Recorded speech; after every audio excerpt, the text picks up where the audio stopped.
What's happening? Brian Tong here, and welcome to the Apple Byte for everything good and bad inside the world of Apple. The new iPad Pro is available now, and check this out.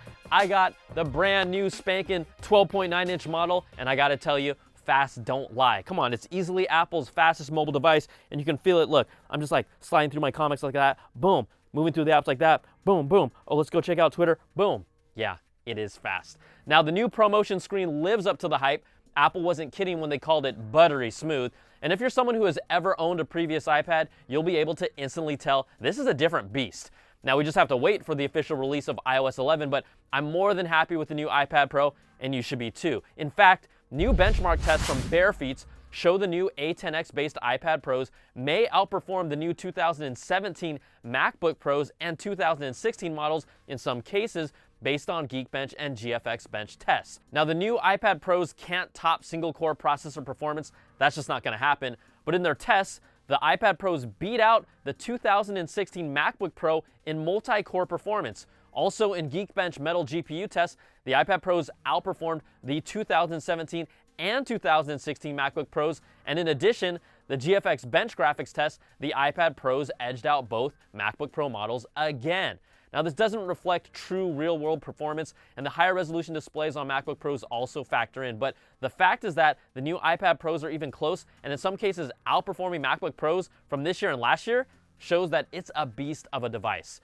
Now, there's always new rumors and developments around the iPhone 8. The Japanese website Nikkei Asian Review reports that the CEO of iPhone assembler Wistron says the assembly process for previous iPhones hasn't changed much, but new features like waterproof and wireless charging now require some different testing, and the waterproof function alters the assembly process just a bit.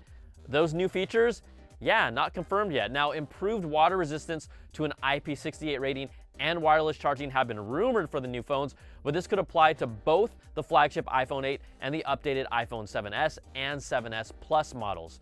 All right, more alleged leaks keep coming, and the latest posted on Reddit thanks to a friend in the industry shows what is believed to be the rear shells of the iPhone 7s, the 7s Plus with its dual lens camera, and then next to that, the front and rear parts for the iPhone 8 that feature a thin bezel on the edges on the front and a vertical dual camera lens on the rear side. Now, the big thing to notice, no rear Touch ID sensor on these purported shells as well.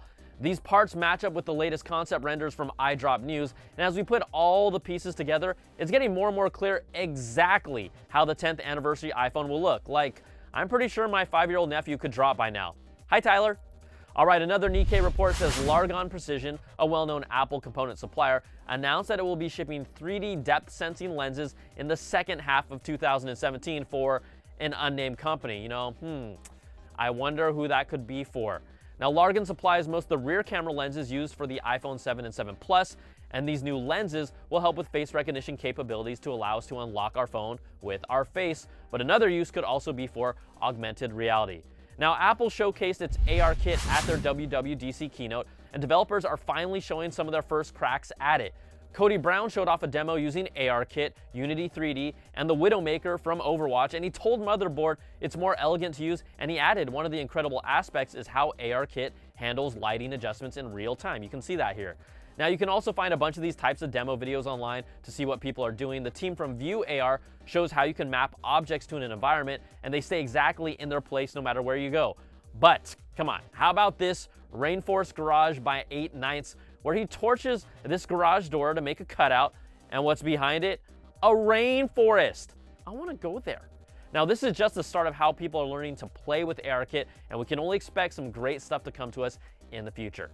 Now, also, I'm still trying to think who exactly the HomePod is for other than someone who buys anything Apple makes. We know Apple is positioning it as a music speaker that happens to also be a smart speaker. But at $349, if someone is buying that, isn't that the same person with money that already has a great speaker home theater system or even a soundbar setup already? And won't they probably have an Amazon Echo or Google Home already? Plus, if you want stereo sound, you're paying $700 for 2 of them. Now, a recent poll of 2,200 adults from the Morning Consult found that 33% of those people were interested in the HomePod, but that number dropped to only 30% when they were shown a comparison to the Echo or the Home.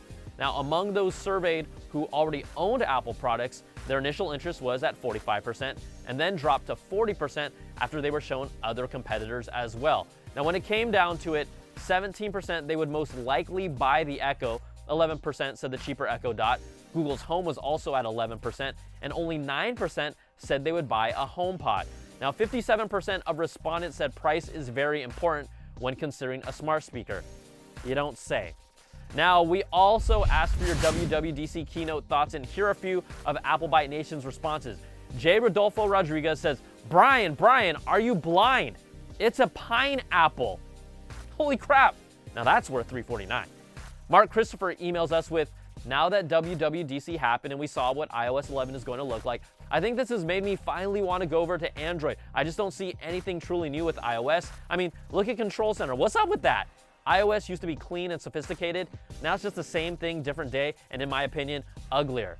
Hey Mark, you make a point, but we'll see if you really jump over because, you know, there's this power of the ecosystem that is quite strong. All right, James Conner writes in, what's up with the Mac Mini? Sorry, bro, but still, not a single peep.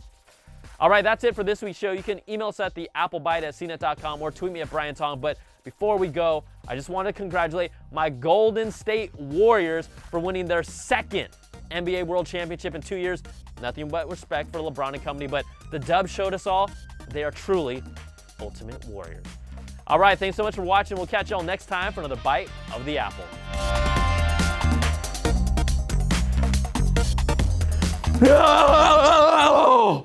Warriors! Ultimate Warriors! Cleveland! You did not pass the test before you, for it is the Ultimate Warriors! LeBron! You crybaby LeBron! You got what you asked for! And now, it is our time for the Ultimate Warriors!